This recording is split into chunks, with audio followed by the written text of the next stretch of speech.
Do standardní modelkovské výšky 175 cm jí sice pár centiáčků chybí, ovšem na fotomodeling to bohatě stačí. A o komže je to řeč? O stále známější modelce českého původu Claire Music. Dámy ruku na srdce, která z vás se nechtěla v období puberty stát slavnou modelkou a poznat celý svět. Náš dnešní host měl to štěstí a sen o kariéře modelky se jí splnil. Klára se věnuje modelingu už od dětství a dokonce se jí podařilo prorazit v zahraničí. Tomu přizpůsobila i své jméno a tak se zrodil pseudonym Claire Music. Modelingu se na plný úvazek věnuje poslední 2 roky a práce před objektivem ji prostě baví. Pánové, zpozorněte, hostem dnešního bulvárku je svůdná a sexy modelka Claire Music.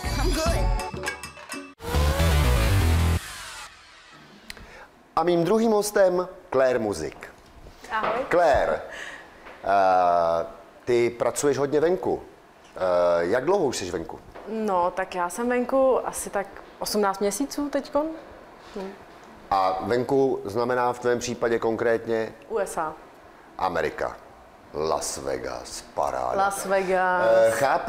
Chápu ten nickname, jako jak jste si předělala svoje jméno. Tak... Vy jste vlastním jménem Kateřina. Klára. Klára teda, jo, ježišmarja, Kateřina, Klára. Ne, ano, jasně, omlouvám se. Co je největší náplní vaší práce? Čemu se nejvíc věnujete, nebo na co vás nejvíce používají? Na co mě nejvíc používají, to je dobrý. Ne, já jsem vlastně fotomodelka převážně, anebo spíš komerční modelka. Nedělám klasický modeling, nedělám klasický chození na molo, nedělám fashion klasický, ale věnuju se právě v Las Vegas komerčnímu modelingu, což jsou trade show, reklamy, jsem většinou tváří, značek, tváří, vůbec jako různých třeba obchodů nebo oblečení a jako to mě nejvíc baví. Baví a živí. Baví a živí. A živí vás to dobře? Živíme to tak dobře, že můžu cestovat a můžu vidět vlastně všechno, co chci a cítím se svobodná. A to je vlastně důvod, proč dělám tuhletu práci, protože jsem svobodný ptáček. Svobodný ptáček, to jste řekla poeticky. No. Ve vás možná je nějaký básnický střevo ještě? Taky trošku možná, protože teď připravuji svoji novou knihu. A bude to moje první kniha a bude to vlastně kniha o modelingu, ne o modelingu jako takovým, ale budu se snažit radit holkám, jak vlastně jakoby prorazit do této profese. Jak často cestujete takhle domů a zase zpátky do té Ameriky? Tak vlastně já se teď užívám s rodičema Vánoce, s mojí mladší sestřičkou, to je to, co mě naplňuje. A vrátím se asi tak po Vánocích někdy v lednu nebo v únoru. Takže já jsem vlastně víceméně pořád na cestách a každý den trávím někde úplně jinde. A můj vlastně poslední týden v Americe byl na Floridě. Teď jste mě trošku vyrazila dech, protože se vrátím někdy v lednu nebo v únoru. Vás tam nečeká teďka žádná konkrétní práce, jako nemusíte tam být na datum. Prostě tam jenom přijedete a opět řeknu, oznámíte, ahoj, už jsem tady. Jsem tady. Jo. Nechcete něco vyfotit? No, asi tak. Neuvěřitelný. A máte už dům vlastní v Americe? Ne, mám tam apartman. Jenom pronajatý apartman. A přímo v Las Vegas? Přímo v Las Vegas? Přímo v Las Vegas.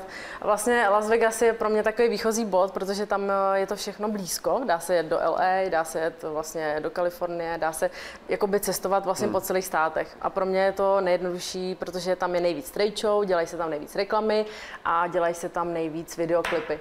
Takže to znamená, že holka, která chce dělat modeling jako vy, ideální odletět do Las Vegas. Asi tak. Moc děkuju za vaši návštěvu a doufám, že nás zase svojí návštěvou poctíte. Já taky. Až třeba někdy zase přijedete z té Ameriky. Já jsem tady ještě přinesla nějaký dáreček z Vegas. Jo, pro mě? Ježíš, ale to jste moc laskavá a já pro vás nic nemám. To k Vánocům teda. Jste moc hodná, děkuju.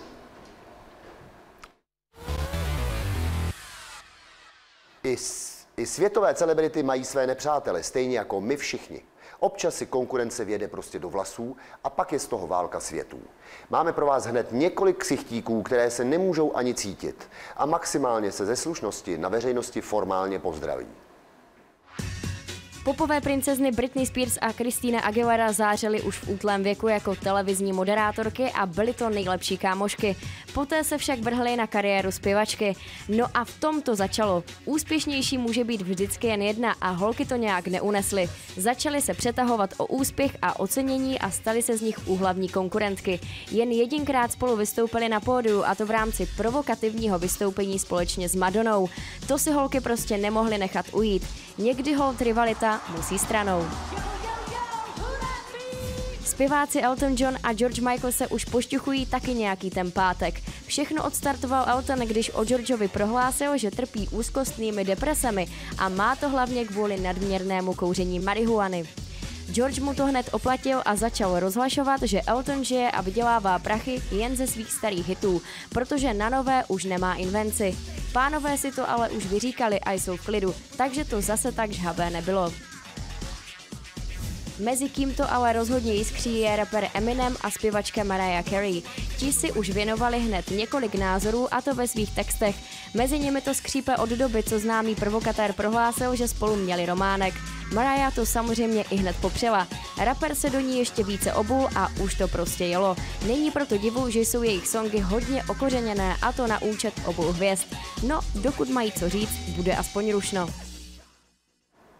No, ještě vám ukážu, co jsem to vlastně dostal. Tak se dívejte. Magnetek Las Vegas a fotku setkartu s podpisem. A je to všechno, bulvár končí. Jak jsem vám na začátku slíbil, tak teď vám slíbím na zítřek Kateřinu Krystelovou. Tak se na ní můžete těšit. Dobrou noc.